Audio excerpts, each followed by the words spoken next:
कलियुग में मलिनता की प्रधानता रहेगी। शरीर अपवित्र,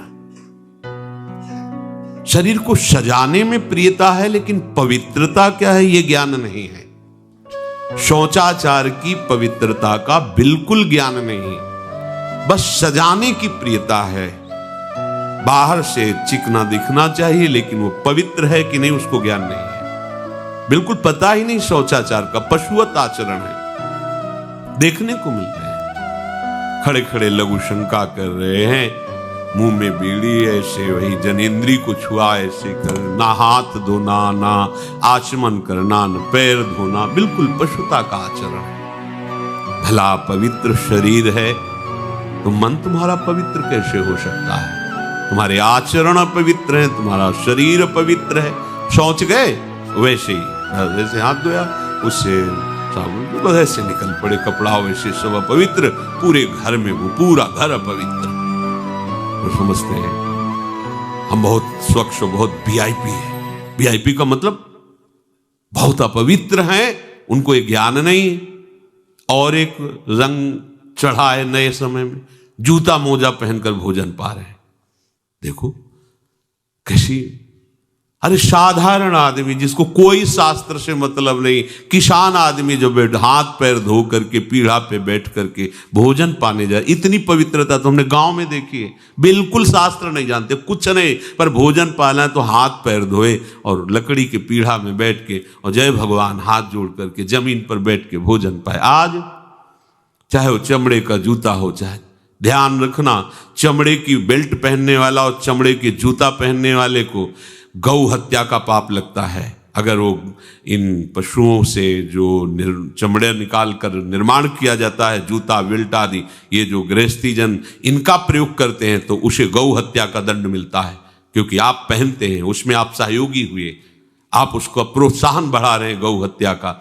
ये अब वही सब पहने, वही सोच में कपड़े पहने हैं, वही भोजन में कपड़े पहने हैं, साधना होगी, पवित्रता ही नहीं जानते हैं। लघु शंका करने के बाद यदि आपने जनेंद्री का प्रक्षालन नहीं किया, हाथ नहीं धोया, चरण नहीं धोए, आचमन नहीं किया, तो आप तो अपवित्र हैं।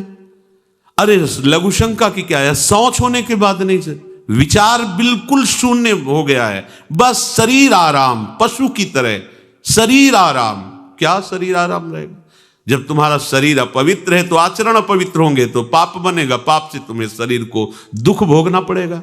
बिल्कुल समझ खत्म होती चली जा रही। कलि केवल मल मूल मलिना, ये नाना प्रकार के पापाचरणों की जो हमारी प्रवृत्ति बढ़ती जा रही है, उसका कारण है खान पान अपवित्र, शरीर अपवित्र। हमने देखा है, वो आपको मजाक सा लगेगा, भोजन पाने के समय घर के जितने भी वयस्क जन होते थे, जब कच्चा भोजन पाया जाता था तो ऊपर के वस्त्र उतार देते थे, एक धोती नीचे पहने हुए ऐसे पाते देखा।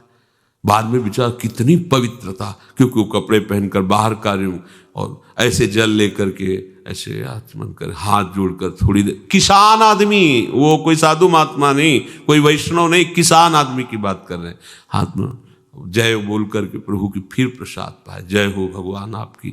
आज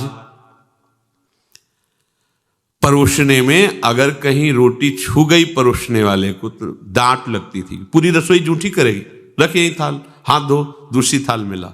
आज उसी से अमुक ले रहा है, उसी से अमुक ले रहा है, उसी से अमुक ले रहा है, वो शराब पीने वाला है, मांस खाने वाला है, गंदे आचरण का, उसी से आप ले रहे हैं। बोले वो तो समाज में चलता है, समाज में तो समाज को लेके चलना ही पड़ेगा।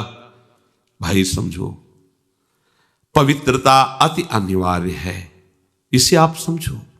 अगर आप अपवित्र पशुओं जैसे, तो आपकी बुद्धि भी पशुवत आचरण करेगी, आसुरी भाव को प्राप्त हो जाएगी। पवित्रता शरीर की आपको एक फल देगी कि आपका मन पवित्र होने लगेगा, क्योंकि शरीर से आसक्त मन है और मन से आसक्त आप हो।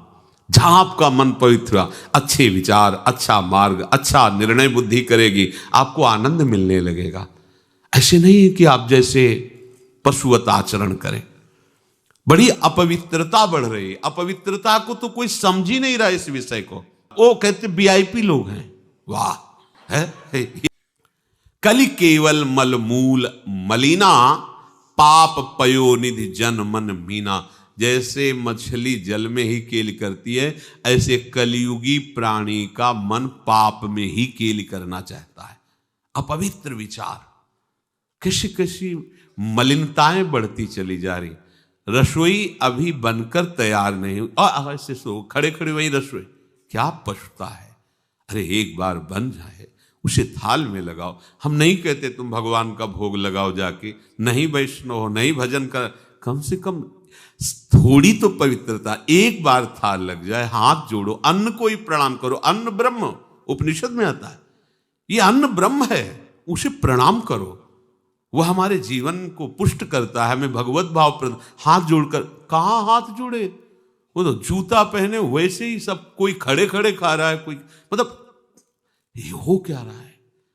हमने देखा है पहले बारात आती थी तो पट्टियां बिछाई जाती थी, गोबर से जमीन लिपी होती थी, दो आदमी पात्र लिए खड़े, सबके हाथ पैर धुलाए, सब बैठ गए, फिर सबको परोसा, माताएं मंगल गीत गा रही, परोसा जा, कितना पवित्र होता था। आज कोई ऐसा कमाई मिलेगा जो शराब न पिए हो, कोई ऐसा कमाई मिलेगा जो उद्दंडता न कर रहा। पशुता बढ़ रही ना, कैसे कल्याण का तो शब्द ही नहीं उनको कि कल्याण क्या, उनका यही कल्याण है, बस जनेन्द्री रसेंद्री की तृप्ति होती रहे, उतना ही वो सब कुछ समझते हैं। तो अपवित्र पवित्रो वा सर्वावस्थांगतोपि वह यह स्मरेत पुंडरीकाक्षम सवायाभ्यंतर शुचि। बाह्य और अभ्यंतर से पवित्र। पर यदि आपने सदाचार का पालन नहीं किया, शौचाचार का, जब मनाया मुझ उठाया, जब मनाया, कैसी कैसी पशुता है, चिड़िया की तरह चुनते रहते हो। अरे एक बार, दो बार, तीन बार एक अपने भोजन का समय निश्चित करो, थोड़ा शांति से बैठकर भगवत भाव में आकर तब भोजन पाओ, वैसे ही आपका भाव बनेगा जैसा भोजन आपका है। पाते समय जिन भावों से आप युक्त हैं, लोग चिंतित रहते, परेशान रहते, क्यों? क्योंकि भोजन पाते समय परेशान थे, तो अब वो भोजन का जो रस है ना, वो केवल परेशानी पैदा करेगा। मान लो हमारी बात, ये निश्चित बात, भोजन के समय सारी चिंताओं को छोड़ो, आनंदमय होकर भोजन, प्रसाद में भगवत भाव से पाओ, वो भोजन ऐसी बुद्धि पैदा करेगा, आप आनंदित रहोगे।